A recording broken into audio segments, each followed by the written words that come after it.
നമസ്കാരം. വാർത്താസന്ധ്യയിലേക്ക് എല്ലാ പ്രിയപ്പെട്ട പ്രേക്ഷകർക്കും സ്വാഗതം. ശബരിമല സ്വർണ്ണക്കൊള്ളയിൽ നിർണായക നീക്കവുമായി പ്രത്യേക അന്വേഷണ സംഘം. വിവാദ സ്പോൺസർ ഉണ്ണികൃഷ്ണൻ പോറ്റിയെ കസ്റ്റഡിയിലെടുത്ത് SIT ചോദ്യം ചെയ്യുകയാണ്. രഹസ്യ കേന്ദ്രത്തിലാണ് ചോദ്യം ചെയ്യൽ. അറസ്റ്റിലേക്ക് കടക്കാൻ അന്വേഷണ സംഘം തീരുമാനിച്ചു എന്നാണ് വിവരം. അതേസമയം SP S ശശിധരന്റെ നേതൃത്വത്തിൽ സന്നിധാനത്തും പരിശോധന നടക്കുന്നുണ്ട്. മനീഷ് മഹിവാൽ വിവരങ്ങളുമായി തിരുവനന്തപുരത്ത് നിന്ന് ചേരുകയാണ്. മനീഷ്, നിർണായകമായ നടപടിയാണ് SITയുടെ ഭാഗത്തുനിന്നുണ്ടാവുന്നത്. ചോദ്യം ചെയ്യലിൽ മൊഴികളിൽ വൈരുദ്ധ്യമുണ്ട് എന്നാണ് പുറത്തുവരുന്ന വിവരം. അറസ്റ്റിലേക്ക് കടക്കാനുള്ള ആലോചനയുമുണ്ട്. ഒടുവിലായി പുറത്തുവരുന്ന വിവരങ്ങൾ എങ്ങനെയാണ്? പുതിയ വിവരങ്ങൾ എങ്ങനെയാണ് മനീഷ് മഹിബ? വിജിത്ത്, വളരെ നാടകീയമായിട്ടാണ് ഉണ്ണികൃഷ്ണൻ പോറ്റിയെ അന്വേഷണ സംഘം കസ്റ്റഡിയിലെടുത്തത്. അതായത് സ്വാഭാവികമായും നൽകേണ്ട കസ്റ്റഡി അപേക്ഷയിൽ പാലിക്കേണ്ട നടപടികൾ പാലിച്ചില്ല എന്നാണ് നിലവിൽ ഉണ്ണികൃഷ്ണൻ പോറ്റിയുടെ അഭിഭാഷകൻ പറയുന്നത്. പക്ഷേ ഉണ്ണികൃഷ്ണൻ പോറ്റി അങ്ങനെ ഏതെങ്കിലും തരത്തിലുള്ള നടപടിക്രമങ്ങൾ പാലിച്ച് കസ്റ്റഡിയിലെടുത്താൽ പല നാടകീയതയും ഉണ്ണികൃഷ്ണൻ പോറ്റിയും കാണിക്കും. കാരണം ദിവസങ്ങളായി ഉണ്ണികൃഷ്ണൻ പോറ്റി ബാംഗ്ലൂരിലും ചെന്നൈയിലും ഹൈദരാബാദിലും ഒക്കെ തന്നെ പോയതിൻ്റെയൊക്കെ തെളിവ് അന്വേഷണ സംഘത്തിന് ലഭിച്ചിട്ടുണ്ട്. ഇത് ബാംഗ്ലൂരിൽ ഒരു കൽപേഷ് എന്ന ആൾക്ക് ഈ സ്വർണ്ണപ്പാളി അല്ലെങ്കിൽ മോഷ്ടിച്ച സ്വർണം കൽപേഷ് എന്നൊരാൾക്ക് നൽകിയതായി ബന്ധപ്പെട്ട കാര്യങ്ങളിലും തെളിവ് അന്വേഷണ സംഘം ലഭിച്ചിട്ടുണ്ട്. അങ്ങനെ ഒരു സന്ദർഭത്തിൽ അന്വേഷണ സംഘത്തിന് നാടകീയമായി മാത്രമേ ഉണ്ണികൃഷ്ണൻ പോറ്റിയെ കസ്റ്റഡി എടുക്കാൻ സാധിക്കുകയുള്ളൂ. ഇന്ന് രാവിലെയാണ് ഉണ്ണികൃഷ്ണൻ പോറ്റിയെ തിരുവനന്തപുരത്തെ വീട്ടിലെത്തിയപ്പോഴാണ് ഉണ്ണികൃഷ്ണൻ പോറ്റിയെ കസ്റ്റഡിയിലെടുത്തത്. ഇന്നലെ മുഴുവൻ സമയം ഉണ്ണികൃഷ്ണൻ പോറ്റിയെ ബന്ധപ്പെടാൻ SITക്ക് പ്രത്യേക അന്വേഷണ സംഘത്തിനായിരുന്നില്ല. കാരണം ഇന്നലെ ഉണ്ണികൃഷ്ണൻ പോറ്റിയുടെ മൊബൈൽ ഫോൺ സ്വിച്ച് ഓഫ് ആയിരുന്നു എന്ന് അന്വേഷണ സംഘത്തിന് മനസ്സിലാക്കിയിരുന്നു. അതുകൊണ്ട് തന്നെ ഇതുമായി ബന്ധപ്പെട്ട പല കാര്യങ്ങളിലും തെളിവ് നശിപ്പിക്കലടക്കം ഉണ്ണികൃഷ്ണൻ പോറ്റി നടത്തുന്നുണ്ട് എന്നതിൻ്റെ അടിസ്ഥാനത്തിൽ ഉണ്ണികൃഷ്ണൻ പോറ്റി നിരീക്ഷണത്തിലായിരുന്നു. നിലവിൽ മണിക്കൂറുകൾ, അതായത് രാവിലെ കസ്റ്റഡി എടുത്ത ഉണ്ണികൃഷ്ണൻ പോറ്റിയെ ഇടയ്ക്ക് എപ്പോഴോ പേരൂർക്കടയിലെ ADGPയുടെ ആസ്ഥാനത്ത് കൊണ്ടുവന്നിരുന്നു എന്ന വിവരം ലഭ്യമുണ്ട്. പക്ഷേ അക്കാര്യത്തിൽ സ്ഥിരീകരണമില്ല. പക്ഷേ ഇവിടെ കൊണ്ടുവന്ന ശേഷം പിന്നീട് ഏതോ രഹസ്യ കേന്ദ്രത്തിലേക്ക് എത്തി അവിടെ വെച്ച് ചോദ്യം ചെയ്യുന്നു എന്നാണ് ഏറ്റവും പ്രധാനപ്പെട്ട കാര്യം. അതിലേറെ ഏറ്റവും നിർണായകമായ കാര്യം, ഇതുമായി ബന്ധപ്പെട്ട് ഒരു 4 ദിവസങ്ങൾക്ക് ശേഷം ഇടക്കാല റിപ്പോർട്ട് നൽകേണ്ടതുണ്ട്. കാരണം 6 ആഴ്ചയ്ക്കുള്ളിൽ ഇതിൻ്റെ പൂർണ്ണ റിപ്പോർട്ട് കൈമാറുന്നതിന് മുൻപ് തന്നെ 2 ആഴ്ചയ്ക്ക് എന്താണ് ഈ കേസിൻ്റെ അന്വേഷണ പുരോഗതി എന്ന് ഹൈക്കോടതിയെ ബോധിപ്പിക്കേണ്ടതുണ്ട്. അതുകൊണ്ട് തന്നെ അടുത്ത ദിവസം ഹൈക്കോടതിയിൽ ഉണ്ണികൃഷ്ണൻ പോറ്റിയെ അറസ്റ്റ് ചെയ്ത് ഉണ്ണികൃഷ്ണൻ പോറ്റിയിൽ നിന്ന് ലഭ്യമാകുന്ന വിവരങ്ങൾ അടക്കം കോടതി കൈമാറേണ്ടതുണ്ട്. നിലവിൽ ദേവസ്വം വിജിലൻസിൻ്റേത് ആകെയുള്ളൊരു ചിത്രം മാത്രമാണ്. ആരൊക്കെ ഇതിൽ ഉൾപ്പെട്ടിട്ടുണ്ട്, ഏതൊക്കെ ആളുകൾക്ക് പങ്കുണ്ട് തുടങ്ങിയ കാര്യങ്ങളുടെ ചിത്രം മാത്രമാണ് ദേവസ്വം വിജിലൻസ് ഹൈക്കോടതി നൽകിയിട്ടുള്ളത്. പക്ഷേ ഇതുമായി ബന്ധപ്പെട്ട് ആർക്കൊക്കെ എന്തൊക്കെ പങ്കുണ്ട്, അവർ നടത്തിയിട്ടുള്ള കുറ്റകൃത്യങ്ങളുടെ ആഘാതം അല്ലെങ്കിൽ അതിൻ്റെ ആഴം എത്രത്തോളമാണ്, പ്രത്യേകിച്ച് മുരാരി ബാബു അടക്കം ഈ കേസിൽ അന്വേഷണ വിധേയമായി സസ്പെൻഡ് ചെയ്ത ഉദ്യോഗസ്ഥരടക്കമുള്ള ആളുകൾക്ക് എന്താണ് അവർ നടത്തിയ മോഷണം, എന്താണ് അവർ നടത്തിയ ക്രൈം അടക്കമുള്ള കാര്യങ്ങളിലേക്ക് ദേവസ്വം വിജിലൻസ് ഒരു സൂചന മാത്രമേ നൽകിയിട്ടുള്ളൂ. അത്തരം കാര്യങ്ങളിൽ വ്യക്തത വരുത്തണമെങ്കിൽ ഉണ്ണികൃഷ്ണൻ പോറ്റിയുടെ മൊഴികളാണ് ഏറ്റവും പ്രധാനപ്പെട്ട കാര്യം. ആദ്യഘട്ടത്തിൽ 3-4 വട്ടം ഉണ്ണികൃഷ്ണൻ പോറ്റിയെ ദേവസ്വം വിജിലൻസ് ചോദ്യം ചെയ്തിരുന്നു. അത്തരം വിവരങ്ങൾ ശേഖരിച്ചു. പിന്നീട് ഉണ്ണികൃഷ്ണൻ പോറ്റിക്കെതിരായ തെളിവുകൾ സമാഹരിച്ചു. ഒപ്പം തന്നെ ഇതുമായി ബന്ധപ്പെട്ട മറ്റ് സംസ്ഥാനങ്ങളിൽ തിരുവനന്തപുരത്ത് നിന്ന് വിശദാംശങ്ങൾ പങ്കുവയ്ക്കുകയായിരുന്നു. SIT ഇപ്പോൾ ഉണ്ണികൃഷ്ണൻ പോറ്റിയെ ചോദ്യം ചെയ്യുകയാണ്. അറസ്റ്റിലേക്ക് കടക്കും എന്നാണ് മനസ്സിലാക്കുന്നത്. അതേസമയം തന്നെ നോട്ടീസ് നൽകാതെയാണ് കസ്റ്റഡിയിലെടുത്തതെന്ന് ഉണ്ണികൃഷ്ണൻ പോറ്റിയുടെ അഭിഭാഷകൻ ശാസ്തമംഗലം അജിത് കുമാർ 24നോട് പറഞ്ഞു. അദ്ദേഹത്തിന്റെ പ്രതികരണം കേൾക്കാം. നമുക്ക് ഇതിനെപ്പറ്റി യാതൊരു വിവരമില്ല. ഇയാളെ വീട്ടിൽ നിന്ന് പിടിച്ചുകൊണ്ടുവന്ന് മാത്രം വീട്ടുകാർ വിളിച്ചറിഞ്ഞു. There is no information where he has gone, what is happening to him. ഒരു നോട്ടീസ് ഇഷ്യൂ ചെയ്തിട്ടില്ല, വീട്ടിൽ നിന്ന് പിടിച്ചുകൊണ്ടുപോയി അത്ര തന്നെ. നോട്ടീസ് ഇഷ്യൂ ചെയ്യില്ല, ഒരു കുന്തവും ഇഷ്യൂ ചെയ്തില്ല. Nothing has happen. ഇനി പോലീസ് കസ്റ്റഡി വെച്ച വല്ല നോട്ടീസും അല്ല അയാളെ ഒപ്പിട്ട് മാടിച്ചെങ്കിലേ ഉള്ളൂ. So far we have no idea. Police പിടിച്ചോണ്ടെന്ന് പറഞ്ഞ ഒരാൾ പിടിച്ചോണ്ടുപോയി, അതിനെപ്പറ്റിയുള്ള വേറെ ബോട്ട്സ് നമ്മൾ അറിയണ്ടേ? പോലീസാണോ ഇനി വേറെ വല്ലവരും ആണോ പിടിച്ചോണ്ടെന്ന് ആർക്കറിയാം? ഞങ്ങൾക്ക് യാതൊരു ഇൻഫർമേഷൻ ഇല്ല സോ ഫാർ. ഇനി ഉണ്ടെങ്കിലേ ഉള്ളൂ. ഷഫീദ് റാവുത്തർ വിവരങ്ങളുമായി തിരുവനന്തപുരത്ത് നിന്ന് ചേരുന്നുണ്ട്. ഷഫീദ്, രഹസ്യ സ്വഭാവത്തിലാണ് SITയുടെ നടപടികൾ ഉണ്ടാവുന്നത്. ഇപ്പോഴും എവിടെയാണ് ഉണ്ണികൃഷ്ണൻ പോറ്റിയെ ചോദ്യം ചെയ്യുന്നത് എന്നത് സംബന്ധിച്ചൊരു പൂർണ്ണ വ്യക്തതയില്ല. അതിനിടയിൽ അഭിഭാഷകൻ പറയുന്നത് എന്താണ് ഷഫീദ് റാവുത്തർ? രണ്ട് പ്രധാനപ്പെട്ട കാര്യങ്ങൾ നമ്മൾ ഗൗരവത്തിലെടുക്കണം. അതിൽ ഒന്നാമത്തെ കാര്യം എന്ന് പറയുന്നത്, ഈ ഉണ്ണികൃഷ്ണൻ പോറ്റിക്ക് വേണ്ടി കോടതിയിൽ ഹാജരാകാൻ പോകുന്നത് സംസ്ഥാനത്തെ തന്നെ ഏറ്റവും മുതിർന്ന അഭിഭാഷകനായിട്ടുള്ള ശാസ്തമംഗലം അജിത് കുമാറാണ്. അദ്ദേഹത്തിന്റെ പ്രതികരണമാണ് നമ്മൾ അല്പസമയം മുൻപ് കേട്ടതും. ഇനി രണ്ടാമത്തെ കാര്യമാകട്ടെ, ഇക്കാര്യത്തിൽ ഇവർ ഉന്നയിക്കുന്ന ആരോപണം ഏതെങ്കിലും തരത്തിലുള്ള നടപടിക്രമങ്ങൾ പാലിച്ചിട്ടല്ല SIT ഉണ്ണികൃഷ്ണൻ പോറ്റിയെ കസ്റ്റഡിയിലെടുത്തത് എന്നുള്ളതാണ്. അപ്പോൾ സ്വാഭാവികമായും നേരത്തെ പറഞ്ഞതുപോലെ നോട്ടീസ് നൽകിയിട്ടില്ല, ബന്ധുക്കളെ വിവരം അറിയിച്ചിട്ടില്ല, SIT തന്നെയാണോ എന്ന് വേണ്ടപ്പെട്ടവരെ അറിയിച്ചിട്ടില്ല, അഭിഭാഷകരുടെ നിയമസഹായം തേടുന്നതിൽ വഴിയൊരുക്കിയിട്ടില്ല. അതിനൊക്കെ അപ്പുറത്തേക്ക് ഇപ്പോൾ എവിടെയുണ്ട് ഉണ്ണികൃഷ്ണൻ പോറ്റി, അതല്ലെങ്കിൽ ഏത് രീതിയിൽ ഏത് FIRന്റെ പുറത്താണ് കസ്റ്റഡി എന്നടക്കമുള്ള കാര്യങ്ങളിൽ കൃത്യമായിട്ടുള്ള കാര്യങ്ങൾ അത് ബന്ധപ്പെട്ടവരെ അറിയിച്ചിട്ടില്ലെന്നാണ് ഉണ്ണികൃഷ്ണൻ പോറ്റിയുടെ അഭിഭാഷകനായിട്ടുള്ള ശാസ്തമംഗലം അജിത് കുമാർ ഇപ്പോൾ വ്യക്തമാക്കുന്ന കാര്യം. മാത്രവുമല്ല SIT ആണെങ്കിൽ 24 മണിക്കൂറിനുള്ളിൽ റാന്നി കോടതിയിൽ ഹാജരാക്കുമല്ലോ, അപ്പോൾ തുടർ നടപടികൾ എടുക്കും, തുടർ തീരുമാനങ്ങൾ എടുക്കും എന്നുള്ളതാണ് അദ്ദേഹത്തിന്റെ അഭിഭാഷകൻ കൂടിയായ മന്ത്രിയായ ശാസ്തമംഗലം അജിത് കുമാർ പറഞ്ഞിരിക്കുന്നത്. പക്ഷേ സാങ്കേതികമായി SIT ഒരു രഹസ്യ സ്വഭാവത്തിൽ നടത്തുന്ന കേസന്വേഷണമാണ്. അപ്പോൾ സ്വാഭാവികമായും അത്തരം വിവരങ്ങൾ അവർ പങ്കുവയ്ക്കുക, അതല്ലെങ്കിൽ ഉണ്ണികൃഷ്ണൻ പോറ്റിയുടെ അറസ്റ്റിലേക്ക് കടക്കുമോ എന്നൊക്കെയുള്ള കാര്യങ്ങൾ വരും മണിക്കൂറുകളിൽ മാത്രം വ്യക്തമാകുന്ന കാര്യമാണ്. നിലവിൽ ഇപ്പോൾ നമുക്ക് ലഭിക്കുന്ന വിവരമനുസരിച്ച് തിരുവനന്തപുരത്ത് വളരെ പ്രധാനപ്പെട്ട ഒരു സ്ഥലത്ത് ഉണ്ണികൃഷ്ണൻ പോറ്റിയെ ചോദ്യം ചെയ്യൽ തുടരുകയാണ്. SITയിലെ ഉന്നത ഉദ്യോഗസ്ഥരടക്കം അദ്ദേഹത്തെ ചോദ്യം ചെയ്ത സംഘത്തിലുണ്ട്. ചോദ്യാവലി തയ്യാറാക്കി ഉണ്ണികൃഷ്ണൻ പോറ്റിയുടെ ചോദ്യം ചെയ്യൽ നടപടികൾ തുടരുന്നു. അദ്ദേഹം നൽകിയ മറുപടികളടക്കം കാര്യമായിട്ടുള്ള വൈരുദ്ധ്യങ്ങളുണ്ട്. അതിന്റെ അടിസ്ഥാനത്തിൽ അദ്ദേഹത്തെ അറസ്റ്റ് ചെയ്യാൻ പോകുന്നു എന്നുള്ള വിവരം നമുക്കിപ്പോൾ SITയുടെ ഭാഗത്ത് നിന്ന് ലഭിക്കുന്നുണ്ട്. റിജിത്ത്. ശരി, ഷഫീദ് റാവുത്തറും മനീഷ് മഹിബാലും വിശദാംശങ്ങൾ പങ്കുവയ്ക്കുകയായിരുന്നു. ശബരിമല സ്വർണ്ണക്കൊള്ളയിൽ സർക്കാരിനെതിരെ പ്രതിഷേധം തുടർന്ന് പ്രതിപക്ഷം. കോൺഗ്രസ് സംഘടിപ്പിച്ച 4 മേഖലാ ജാഥകൾ വിവിധ കേന്ദ്രങ്ങളിൽ പര്യടനം തുടരുകയാണ്. സെക്രട്ടേറിയറ്റിലേക്ക് മഹിളാ മോർച്ച നടത്തിയ പ്രതിഷേധ മാർച്ചിൽ നേരിയ സംഘർഷം ഉണ്ടായി. ശബരിമലയിലെ സ്വർണ്ണക്കൊള്ളയ്ക്കും വിശ്വാസവഞ്ചനയ്ക്കുമെതിരെയുള്ള കോൺഗ്രസിന്റെ വിശ്വാസ സംരക്ഷണ യാത്രകൾ നാളെ ചെങ്ങന്നൂരിൽ സംഗമിക്കും. 18-ന് പന്തളത്താണ് സമാപനം. ശബരിമല വിഷയത്തിൽ BJP ചിത്രത്തിലില്ലെന്ന് കോൺഗ്രസ് നേതാവ് K മുരളീധരൻ. BJP ഇല്ലല്ലോ പിക്ചറിൽ. BJP ഒരു ഷോ വർക്ക് മാത്രമായിട്ട് മാറി. ഒരു ആവേശവും തവണ ഇല്ല. ഇപ്പൊ ഒരു വിശ്വാസവും ഇല്ല അവർക്ക്. സെക്രട്ടേറിയറ്റിലേക്ക് മഹിളാ മോർച്ച നടത്തിയ പ്രതിഷേധ മാർച്ചിൽ നേരിയ സംഘർഷമുണ്ടായി. ശരണം വിളിച്ചായിരുന്നു പ്രതിഷേധം.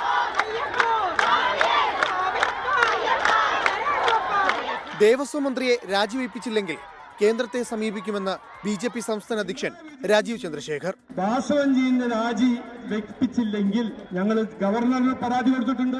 CBI അല്ലെങ്കിൽ ED വന്ന് ഇവിടെ ദേവസ്വം ബോർഡിന്റെ ഇൻവെസ്റ്റിഗേഷൻ ചെയ്യണം. സംസ്ഥാനത്ത് ദേവസ്വം ബോർഡ് ക്ഷേത്രങ്ങളിലെല്ലാം മോഷണമെന്ന് SNDP യോഗം ജനറൽ സെക്രട്ടറി വെള്ളാപ്പള്ളി നടേശൻ പറഞ്ഞു. ഈ ദേവസ്വം ബോർഡിലുള്ള ഇന്നുള്ള ഭരണ സംവിധാനം ഈ സംവിധാനത്തിൽ പോയാൽ തീർച്ചയായും ചക്കരക്കുടങ്ങണ്ട കൈയിട്ട് നക്കുമെന്നുള്ള കാര്യത്തിൽ യാതൊരു സംശയമില്ല. കഴിഞ്ഞ ദിവസം ബ്രാഹ്മണ സമൂഹത്തിനെതിരെ നടത്തിയ പ്രസ്താവനയിൽ വെള്ളാപ്പള്ളി ഖേദം പ്രകടിപ്പിച്ചു. News desk 24. വിവാദങ്ങൾക്കും പൊട്ടിത്തെറികൾക്കുമിടയിൽ ആലപ്പുഴ CPM-ൽ മഞ്ഞുരുക്കം. സുധാകരന്റെ അതിരുവിട്ട പരാമർശങ്ങൾക്ക് പിന്നാലെ അനുനയ നീക്കവുമായി നേതാക്കൾ വീട്ടിലെത്തി പാർട്ടി പരിപാടിയിലേക്ക് ഔദ്യോഗികമായി ക്ഷണിച്ചു. സുധാകരനെതിരായ പരാമർശങ്ങൾ ഒഴിവാക്കാൻ നേതാക്കൾക്ക് കർശന നിർദ്ദേശം നൽകി. പരിപാടിയിൽ പങ്കെടുക്കുമെന്ന് സുധാകരൻ അറിയിച്ചു. സുധാകരനും CPIM ആലപ്പുഴ ജില്ലാ നേതൃത്വവുമായുള്ള തർക്കങ്ങൾ രാഷ്ട്രീയ കേരളത്തിന് പുതുമയല്ല. പക്ഷേ ഇത്ര ക്ഷുഭിതനായി പാർട്ടി നേതാക്കളെ പേരെടുത്ത് കടന്നാക്രമിച്ചത് ഇതാദ്യം. പിന്നാലെ സുധാകരനെതിരെയും ഉയർന്നു പാർട്ടി സഖാക്കളുടെ പ്രത്യാക്രമണം. സലാം MLAയും ജില്ലാ സെക്രട്ടറി നാസറും പരസ്യമായി തള്ളിപ്പറഞ്ഞു. സുധാകര സാവിനെ കൊണ്ട് സഖാവിൻ്റെ ഭാഗത്തുനിന്ന് ഇങ്ങനൊരു ഇത് വന്നു കഴിഞ്ഞാൽ നമ്മൾ നടത്തുന്ന പൊളിറ്റിക്കൽ ക്യാമ്പയിനെ ദുർബലപ്പെടുത്തില്ലേ? അങ്ങനെ ഒരു പാർട്ടി മെമ്പർ പ്രതികരിക്കാവോ? ഇതാണ് ഞാൻ ചോദിച്ചത്. അത് പരസ്യമായിട്ട് അദ്ദേഹം പറഞ്ഞതുകൊണ്ടാണ് പരസ്യമായിട്ട് തന്നെ ഞാൻ പറഞ്ഞത്. ഞാൻ പറയാൻ ബാധ്യസ്ഥനായ സെക്രട്ടറിയാണ്. തർക്കങ്ങളിൽ പാർട്ടിക്ക് കൈകൊള്ളുമെന്നായി ഒടുവിൽ മഞ്ഞുരുക്കം. അനുനയത്തിന്റെ പാത വെട്ടി ജില്ലയിലെ CPIM. കേന്ദ്ര കമ്മിറ്റി അംഗം S സുജാതയും ജില്ലാ സെക്രട്ടറി നാസറും സുധാകരന്റെ വീട്ടിൽ. ഞായറാഴ്ച നടക്കുന്ന VS അച്യുതാനന്ദൻ കേരള പുരസ്കാരദാന ചടങ്ങിലേക്ക് ഔദ്യോഗിക ക്ഷണം. പാർട്ടി ജനറൽ സെക്രട്ടറിയും സംസ്ഥാന സെക്രട്ടറിയും അടക്കം പങ്കെടുക്കുന്ന പരിപാടി. ഏറെ നാളുകൾക്ക് ശേഷമാണ് സുധാകരൻ പാർട്ടി വേദിയിലേക്ക്. വീട്ടിലെത്തിയ നേതാക്കൾ സൈബർ അധിക്ഷേപ പരാതിയിൽ കുറ്റക്കാർക്കെതിരെ നടപടി സ്വീകരിച്ചെന്ന് അറിയിച്ചു. നടപടിയിൽ തൃപ്തനല്ലെന്ന സുധാകരൻ. എല്ലാം പരിഹരിക്കാമെന്നാണ് ജില്ലാ നേതൃത്വത്തിന്റെ മറുപടി. വെള്ളാപ്പള്ളി നടേശനും സുധാകരനെ വാനോളം പുകഴ്ത്തി. ഏതായാലും സുധാകരൻ എന്ന് പറഞ്ഞ ആ ഒരു വ്യക്തി സംശുദ്ധമായ ഒരു രാഷ്ട്രീയത്തിൻ്റെ ഉടമയാണ്. ഇന്നും കുറേ അധികം ജനങ്ങളുടെ ഹൃദയങ്ങളിൽ അദ്ദേഹത്തിൻ്റെ മനസ്സുണ്ട്. പൊട്ടിത്തെറിക്ക് ശേഷമുള്ള അനുനയത്തിന്റെ ഭാവി എന്താകുമെന്നാണ് രാഷ്ട്രീയ കേരളത്തിന്റെ ആകാംക്ഷ. 24 ആലപ്പുഴ. 24 എക്സ്ക്ലൂസീവ്. മുതിർന്ന CPM നേതാവ് സുധാകരനെതിരായ അച്ചടക്ക നടപടിയുടെ പാർട്ടി രേഖ 24-ന്. 2021 നിയമസഭാ തെരഞ്ഞെടുപ്പ് പ്രവർത്തനങ്ങളിൽ വീഴ്ച ഉണ്ടായി എന്നും സുധാകരൻ തെരഞ്ഞെടുപ്പ് ഫണ്ട് തന്നിഷ്ടപ്രകാരം വിനിയോഗിച്ചെന്നും ഉൾപ്പെടെയുള്ള ഗുരുതര പരാമർശങ്ങൾ രേഖയിലുണ്ട്. സുധാകരനെയും പാർട്ടിയെയും തമ്മിൽ തെറ്റിക്കാൻ ഗൂഢനീക്കമെന്നാണ് പാർട്ടി രേഖ പുറത്തുവന്നതിൽ CPIM ആലപ്പുഴ ജില്ലാ സെക്രട്ടറി നാസറിന്റെ പ്രതികരണം. സുധാകരന് CPIM നേതൃത്വവുമായി ഉണ്ടായ അകൽച്ചയ്ക്ക് കാരണമായ പാർട്ടി രേഖയാണ് പുറത്തുവന്നത്. സംസ്ഥാന കമ്മിറ്റിയുടെ റിപ്പോർട്ടിൽ 2-അംഗ അന്വേഷണ കമ്മീഷന്റെ കണ്ടെത്തലുകൾ ഇങ്ങനെ. 2021 നിയമസഭാ തെരഞ്ഞെടുപ്പിൽ അമ്പലപ്പുഴ നിയോജക മണ്ഡലത്തിലെ ചുമതലക്കാരനായ സുധാകരൻ ഉത്തരവാദിത്വം നിറവേറ്റിയില്ല. തിരഞ്ഞെടുപ്പ് ഫണ്ട് സമാഹരിച്ച് സുധാകരൻ തുക തന്നിഷ്ടപ്രകാരം വിനിയോഗിച്ചു. അമ്പലപ്പുഴ മണ്ഡലത്തിന് മതിയായ തുക നൽകിയില്ല. തിരഞ്ഞെടുപ്പ് പ്രവർത്തനങ്ങൾക്ക് പാർട്ടി നേതാക്കൾ പലിശയ്ക്ക് പണം കടമെടുക്കേണ്ടി വന്നു. പ്രചാരണ വേളയിൽ പാർട്ടി സ്ഥാനാർത്ഥി എച്ച് സലാം SDPIക്കാരനാണെന്ന പ്രചാരണത്തിൽ മൗനം പാലിച്ചു.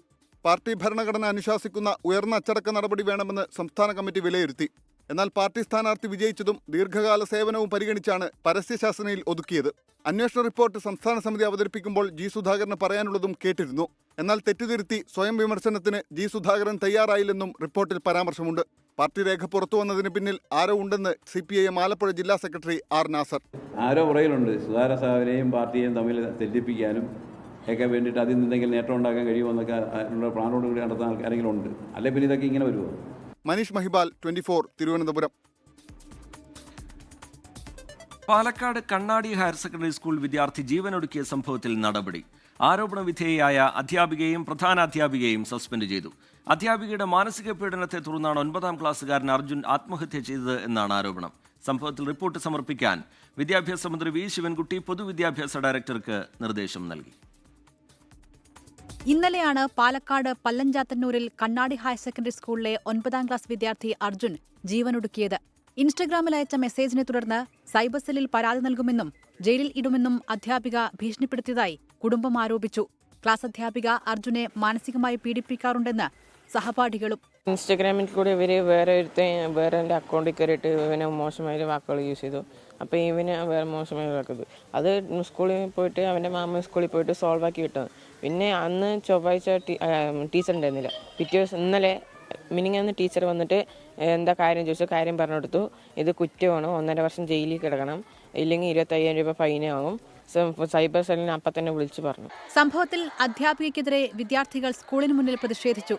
പ്രധാന അധ്യാപികയെ ഉപരോധിച്ചും പ്രതിഷേധം.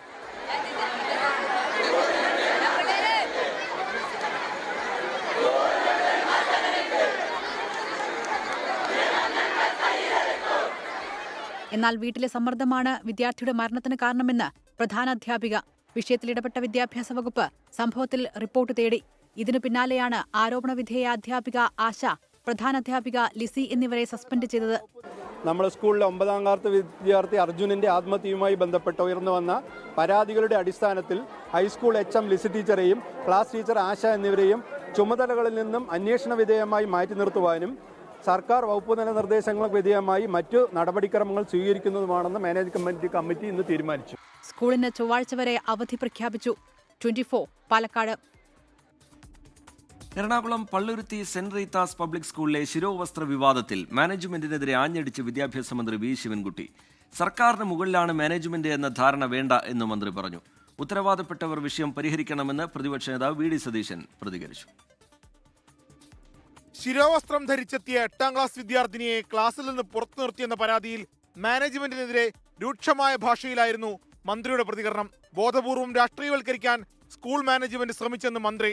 പ്രശ്നപരിഹാരമല്ല, സർക്കാരിനെ വിമർശിക്കുകയാണ് മാനേജ്മെന്റ് ലക്ഷ്യമെന്നും വിമർശനം. പ്രശ്നത്തിന് പരിഹാരം കാണുന്നതിനേക്കാൾ സർക്കാരിനെ വിമർശിക്കുക എന്നായിരുന്നു അവരുടെ പ്രഥമ ലക്ഷ്യം. അവർ ഗവൺമെന്റിനെ വെല്ലുവിളിക്കുകയാണ്. ആ വെല്ലുവിളിയൊന്നും ഇങ്ങോട്ട് വേണ്ട. പിന്നെ ഗവൺമെന്റിന്റെ മുകളിലാണ് ഞങ്ങൾ എന്നുള്ള ഭാവം ഉണ്ടെങ്കിൽ അത് അംഗീകരിക്കുന്ന പ്രശ്നമല്ല. മാനേജ്മെന്റിനോട് വിശദീകരണം ചോദിക്കുമ്പോൾ അഭിഭാഷകയും PTA പ്രസിഡന്റുമല്ല മറുപടി പറയേണ്ടതെന്നും മന്ത്രി പറഞ്ഞു. വീണ്ടും ആളിക്കത്തിക്കാൻ ശ്രമം നടക്കുന്നെന്ന് പ്രതിപക്ഷ നേതാവ് പ്രതികരിച്ചു. നമ്മുടെ ഒരു സാമൂഹ്യ അന്തരീക്ഷത്തെ വഷളാക്കുന്നതിന് വേണ്ടിയിട്ടുള്ള ഒരു കാര്യവും നമ്മൾ ചെയ്യരുതെന്നാണ് ഞങ്ങളുടെ വിനീതമായ അഭിപ്രായം. ഞങ്ങൾ ആ കാര്യത്തിൽ വളരെ ജാഗ്രത പാലിക്കുന്ന ആളാണ്. വിവാദത്തിൽ കേന്ദ്രമന്ത്രി ജോർജ് കുര്യന്റെ പ്രതികരണം ഇതായിരുന്നു. ഇതുപോലെയൊക്കെ കേരളീയ സമൂഹം അത് സൈലന്റ് ആയിട്ട് നേരിട്ടോളൂ. ഇതുപോലെ ഒത്തിരി കാര്യങ്ങൾ വന്നല്ലോ. ഇതിൻ്റെ അകത്ത് മതമൊന്നുമില്ല. ഇത് യൂണിഫോമിറ്റിയുടെ കാര്യമാണ്, യൂണിഫോമിന്റെ കാര്യമാണ്. ശിരോവസ്ത്രം ധരിച്ചു പോയതുകൊണ്ട് ഒരു കലാപവും ഉണ്ടാകില്ലെന്നായിരുന്നു DYFI സംസ്ഥാന സെക്രട്ടറി VK സനോജിന്റെ പ്രതികരണം. 24 തിരുവനന്തപുരം. RSS ശാഖയിൽ പീഡനം നേരിട്ടെന്നാരോപിച്ച് കോട്ടയം സ്വദേശി അനന്തു അജി ആത്മഹത്യ ചെയ്ത സംഭവത്തിൽ കേസെടുക്കാൻ നിയമോപദേശം. അനന്തുവിന്റെ മരണമൊഴിയുള്ള വീഡിയോ ദൃശ്യം നിർണായകമാകുമെന്നും പൊൻകുന്നം പോലീസിന് കേസ് കൈമാറണമെന്നും നിയമോപദേശം ലഭിച്ചിട്ടുണ്ട്. ഷഫീദ് റാവുത്തർ വിവരങ്ങളുമായി തിരുവനന്തപുരത്ത് നിന്ന് ചേരുകയാണ്. ഷഫീദ്, വിവരങ്ങൾ. ഷഫീദ്. രജിത്ത്, ഈ RSS ക്യാമ്പിലെ പീഡനം മാത്രവുമല്ല, താൻ ചെറുപ്പത്തിൽ നേരിട്ട പീഡനമാണ് താൻ ആത്മഹത്യയിലേക്ക് നയിച്ചെന്നടക്കമുള്ള കാര്യങ്ങൾ വ്യക്തമാക്കുന്നതായിരുന്നു അനന്തു അജിയുടെ കഴിഞ്ഞ ദിവസം പുറത്തു വന്ന വീഡിയോ. ഇതിന് പിന്നാലെയാണ് ഇക്കാര്യത്തിൽ ഏത് വിധത്തിൽ കേസെടുക്കണം എന്നുള്ള കാര്യത്തിൽ ഈ ആത്മഹത്യ നടന്ന തമ്പാനൂർ പോലീസ് പരിധിയിലെ തമ്പാനൂർ പോലീസ് നിയമോപദേശം തേടി. ഇപ്പോൾ അതിന് നിയമോപദേശം കിട്ടിയിട്ടുണ്ട്. അതായത് ഈ ആത്മഹത്യാ കുറിപ്പിലും അതേപോലെ ഇന്നലെ പുറത്തു വന്ന വീഡിയോയിലടക്കം പറഞ്ഞ നിതീഷ് മുരളീധരൻ എന്ന് പറയപ്പെടുന്ന NM ഇയാൾക്കെതിരെ കേസെടുക്കാം എന്നുള്ളതാണ് പോലീസിന് ഇപ്പോൾ കിട്ടിയിരിക്കുന്ന നിയമോപദേശം. ഈ അവസാനമായി അനന്ത് പങ്കുവച്ച ഈ വീഡിയോയ്ക്ക് നിയമസാധ്യതയുണ്ട് എന്നടക്കമുള്ള കാര്യങ്ങളും ഈ നിയമോപദേശത്തിൽ പറയുന്നുണ്ട്. കൂടാതെ ആത്മഹത്യാ പ്രേരണ കുറ്റം ചുമത്തില്ല. കാരണം നിതീഷിനെതിരെ തമ്പാനൂർ പോലീസിന് ആത്മഹത്യാ പ്രേരണ കുറ്റം ചുമത്താൻ കഴിയില്ലെന്ന് നിയമോപദേശം കിട്ടിയിട്ടുണ്ട്. പ്രകൃതി വിരുദ്ധ പീഡനത്തിന് 377 വകുപ്പിൽ കോട്ടയം പോലീസിന് കേസെടുക്കാമെന്നും നിയമോപദേശം നൽകിയിട്ടുണ്ട്. തമ്പാനൂർ പോലീസ് ഇപ്പോൾ എടുത്തിരിക്കുന്നത് അസ്വാഭാവിക മരണത്തിനുള്ള കേസാണ്. എന്നാൽ ഈ ഒരു വകുപ്പോട് ഉൾപ്പെടുത്തി ഈ കേസ് കോട്ടയത്തേക്ക് ട്രാൻസ്ഫർ ചെയ്യണമെന്നടക്കമുള്ള കാര്യമാണ് നിയമോപദേശമായി ലഭിച്ചിട്ടുള്ളത്. ശരി, ഷഫീദ് റാവുത്തർ തിരുവനന്തപുരത്ത് നിന്ന് വിവരങ്ങൾ പങ്കുവയ്ക്കുകയായിരുന്നു. സംസ്ഥാനത്ത് അടുത്ത 4 ദിവസം മഴ കനക്കാൻ സാധ്യത. മധ്യകേരളത്തിലും ഒറ്റപ്പെട്ട ശക്തമായ മഴയ്ക്ക് സാധ്യതയുണ്ട്. ഇന്ന് കോട്ടയം, ഇടുക്കി ജില്ലകളിൽ ഓറഞ്ച് അലർട്ടും 7 ജില്ലകളിൽ യെല്ലോ മുന്നറിയിപ്പുമാണ്. തെക്കേ ഇന്ത്യയിൽ തുലാവർഷം എത്തിയതായി കേന്ദ്ര കാലാവസ്ഥാ വകുപ്പ് അറിയിച്ചു. കാലവർഷം പൂർണ്ണമായും പിന്മാറി. നാളെ 9 ജില്ലകളിലാണ് മഴ മുന്നറിയിപ്പ്.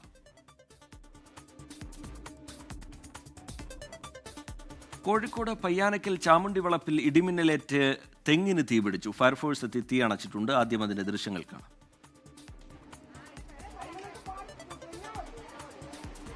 മിഥില ബാലൻ വിവരങ്ങളുമായി ചേരുകയാണ് കോഴിക്കോട്ട് നിന്ന്. മിഥില, എന്താണ് സംഭവിച്ചത്? വിവരങ്ങൾ എന്താണ് മിഥില? റിജിത്ത്, ഇന്ന് വൈകിട്ടാണ് ഈ ഒരു സംഭവം ഉണ്ടായത്. കോഴിക്കോട് അതിശക്തമായ ഇടിമിന്നലുണ്ട്. വൈകുന്നേരം മുതൽ ഇപ്പോഴും ആ ഇടിമിന്നൽ തുടരുന്നുണ്ട്. ഈ സമയത്താണ് ഇത്തരത്തിൽ തെങ്ങിന് തീപിടിച്ചത്. വീടിനോട് ചേർന്നുള്ള തെങ്ങിനാണ് തീപിടിച്ചിട്ടുണ്ടായിരുന്നത്. നാട്ടുകാരുടെ ശ്രദ്ധയിൽ ഇത് കാണുകയായിരുന്നു. ഉടൻ തന്നെ മീഞ്ചന്ത ഫയർഫോഴ്സിനെ വിവരം അറിയിച്ചു. അങ്ങനെ തീ അണച്ചു. ഞാൻ സൂചിപ്പിച്ചതുപോലെ തന്നെ വീടിനോട് ചേർന്നുള്ള തെങ്ങാണ്. അതുകൊണ്ട് തന്നെ വളരെ വേഗത്തിൽ തന്നെ തീ അണയ്ക്കാൻ കഴിഞ്ഞതുകൊണ്ട് മറ്റ് അപകടങ്ങളൊന്നും തന്നെ ഉണ്ടായിട്ടില്ല. ഏറെ സമയം ആ ഒരു പ്രദേശത്ത് ഈ ഒരു തീപിടുത്തം, അതായത് ഇടിമിന്നലിൽ ഉണ്ടായ ഈ ഒരു തീപിടുത്തം, തെങ്ങിനുണ്ടായ തീപിടുത്തം വലിയൊരു ആശങ്ക ഉണ്ടാക്കിയിട്ടുണ്ട്. രജിത്ത്. ശരി, മിഥില ബാലൻ കോഴിക്കോട്ട് നിന്ന് വിവരങ്ങൾ പങ്കുവയ്ക്കുകയായിരുന്നു. നോക്കാമിനി ചില വാർത്തകൾ ചുരുക്കത്തിൽ വേഗത്തിൽ. മദ്യപിച്ച് വാഹനമോടിച്ച SHO പിടിയിൽ. തിരുവനന്തപുരം വിളപ്പിൽശാല SHO നിജാമിനെയാണ് കന്റോൺമെന്റ് പോലീസ് പിടികൂടിയത്. SHO ഓടിച്ച കാർ 2 വാഹനങ്ങളിൽ ഇടിച്ച് അപകടമുണ്ടായിരുന്നു. തിരുവനന്തപുരം അമ്പൂരിൽ കൂൺ കഴിച്ച 6 പേർ ആശുപത്രിയിൽ. കുമ്പച്ചൽ കടവ് സ്വദേശി മോഹനൻ കാണിയും കുടുംബാംഗങ്ങളുമാണ് ആശുപത്രിയിലുള്ളത്. 2 പേരുടെ നില ഗുരുതരം. ആലപ്പുഴ ചേപ്പാട് പള്ളിയുടെ പൗരാണികമായ കൽക്കുരിശ് പൊളിച്ച സംഭവത്തിൽ ജില്ലാ കളക്ടറോടും പോലീസ് മേധാവിയോടും റിപ്പോർട്ട് തേടി സർക്കാർ. പള്ളിയുടെ മതിലും കുരിശടിയും പൊളിച്ചത് ദേശീയപാതാ നിർമ്മാണത്തിന്റെ ഭാഗമായി. പാലക്കാട് പോത്തുണ്ടി സജിത കൊലക്കേസിൽ പ്രതി ചെന്താമരയ്ക്ക് വധശിക്ഷ നൽകണമെന്ന് പ്രോസിക്യൂഷൻ. ശിക്ഷാവിധി മറ്റന്നാൾ.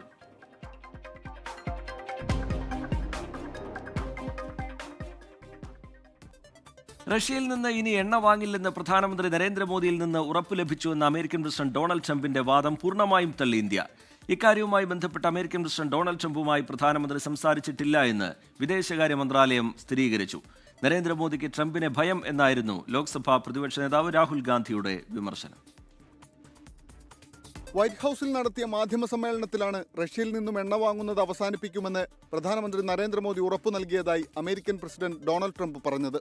ഇതിനെ പൂർണ്ണമായി തള്ളിക്കളയുകയാണ് ഇന്ത്യൻ വിദേശകാര്യ മന്ത്രാലയം. ട്രംപും മോദിയും തമ്മിൽ ഇതുമായി ബന്ധപ്പെട്ട സംഭാഷണങ്ങളൊന്നും നടന്നിട്ടില്ലെന്ന് വിദേശകാര്യ വക്താവ് വ്യക്തമാക്കി. मैं आपसे कहूंगा कि जो हम लोगों ने स्टेटमेंट आज सवेरे आप लोगों के सामने रखा है उस पर आप नज़र डालिए. जहां तक टेलीफोन की बात है तो उसमें मैं ये कह सकता हूं कि मेरी जानकारी के हिसाब से प्रधानमंत्री और राष्ट्रपति ट्रंप के बीच में कोई बातचीत नहीं हुई. ഇന്ത്യൻ ഉപഭോക്താക്കളുടെ താൽപര്യങ്ങൾ സംരക്ഷിക്കുന്നതിന് മുൻഗണന നൽകിക്കൊണ്ടായിരിക്കും രാജ്യത്ത് എണ്ണ ഇറക്കുമതി ചെയ്യുകയെന്ന് വിദേശകാര്യ മന്ത്രാലയം നേരത്തെ തന്നെ വ്യക്തമാക്കിയിരുന്നു. കൂടുതൽ വ്യാപാര ചർച്ചകൾക്കായി വാണിജ്യകാര്യ സെക്രട്ടറി രാജേഷ് അഗർവാൾ ഇന്ന് അമേരിക്കയിലേക്ക് പോകും. ട്രംപിന്റെ പ്രസ്താവനയ്ക്ക് പിന്നാലെ പ്രധാനമന്ത്രി നരേന്ദ്രമോദിക്ക് ട്രംപിനെ ഭയമാണെന്ന ആരോപണവുമായി ലോക്സഭാ പ്രതിപക്ഷ നേതാവ് രാഹുൽ ഗാന്ധി രംഗത്തെത്തിയിരുന്നു. ഇതിനിടെ റഷ്യയിൽ നിന്ന് എണ്ണ വാങ്ങുന്നത് ഇന്ത്യൻ സമ്പദ് വ്യവസ്ഥയ്ക്ക് ഗുണകരമെന്ന് റഷ്യൻ അംബാസഡർ ഡെനിസ് അലിപ്പോവ് പ്രതികരിച്ചു. Indian government is, as I said, acting having in mind the interests, the national interests of this country in the first place. And our cooperation in energy is very much in tune of those interests. Russia ഇന്ത്യയുടെ താൽപര്യങ്ങളോട് ചേർന്ന് നിൽക്കുന്ന രാജ്യമെന്നും അദ്ദേഹം പറഞ്ഞു. International desk 24. നോക്കാമിനി ദേശീയ വാർത്തകൾ ചുരുക്കത്തിൽ. Yemen ജയിലിൽ കഴിയുന്ന നിമിഷപ്രിയയുടെ മോചന ചർച്ചകൾക്കായി പുതിയ മധ്യസ്ഥനെ നിയോഗിച്ചതായി കേന്ദ്ര സർക്കാർ. ചർച്ചകൾ പുരോഗമിക്കുന്നതായി അറ്റോർണി ജനറൽ സുപ്രീം കോടതിയിൽ. ഛത്തീസ്ഗഡിലെ 2 പ്രദേശങ്ങൾ നക്സൽ മുക്തമായെന്ന് കേന്ദ്ര ആഭ്യന്തരമന്ത്രി അമിത്ഷാ. നോർത്ത് ബസ്തർ, അബ്ജുമർ മേഖല നക്സൽ മുക്തമായി പ്രഖ്യാപിച്ചു. 170 മാവോയിസ്റ്റുകൾ കൂടി കീഴടങ്ങിയതായി കേന്ദ്രം. മധ്യപ്രദേശിൽ കോൾറിഫ് കഫ് സിറപ്പ് കഴിച്ച് ഒരു കുട്ടി കൂടി മരിച്ചു. 4 വയസ്സുകാരിയാണ് മരിച്ചത്. വൃക്ക സംബന്ധമായ പ്രശ്നങ്ങളാൽ നാഗ്പൂരിൽ ചികിത്സയിലിരിക്കെയാണ് കുട്ടി മരണത്തിന് കീഴടങ്ങിയത്.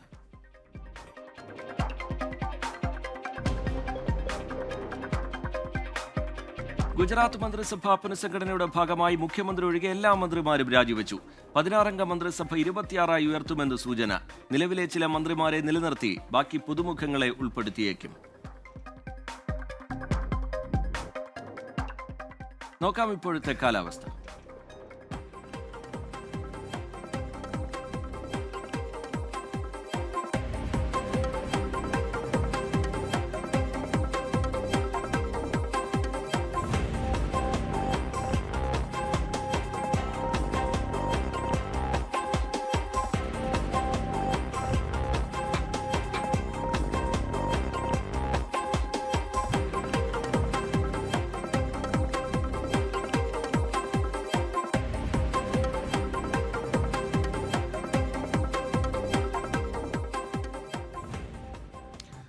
വാർത്താസന്ധ്യ പൂർത്തിയാവുകയാണ്. ഇനി പൊതുജനം കഴുതിയല്ല സാർ എന്ന പരിപാടി കാണാം. പ്രേക്ഷകർക്കൊപ്പം പ്രജിൻസി കണ്ണനെത്തും. നമസ്കാരം. ലോകത്തെവിടെയായാലും ഏത് സമയത്തും 24 വാർത്തകളും ഓഗ്മെന്റഡ് റിയാലിറ്റി പാക്കേജുകളും എക്സ്പ്ലെയിനറുകളും വിശദമായി കാണാൻ ഞങ്ങളുടെ യൂട്യൂബ് ചാനൽ നിങ്ങൾക്ക് സബ്സ്ക്രൈബ് ചെയ്യാം.